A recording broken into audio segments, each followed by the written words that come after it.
Communication corner उज्यालो network अहिले 27 वर्ष पुगेको यो महत्त्वपूर्ण वार्षिक उत्सव गर्न गइराखेको छ र यसको लागि म हार्दिक शुभकामना व्यक्त गर्न चाहन्छु।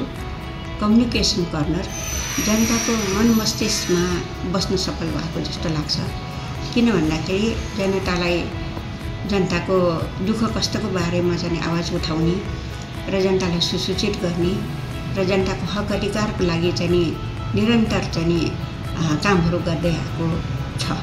त्यसरी पनि यो जनताको बीचमा स्थापित छ र यसको लागि चाहिँ म हार्दिक धन्यवाद सँगसँगै चाहिँ उहाँहरूको जुन चाहिँ वार्षिक दिवसको उपलक्ष्यमा हार्दिक शुभकामना व्यक्त गर्न चाहन्छु।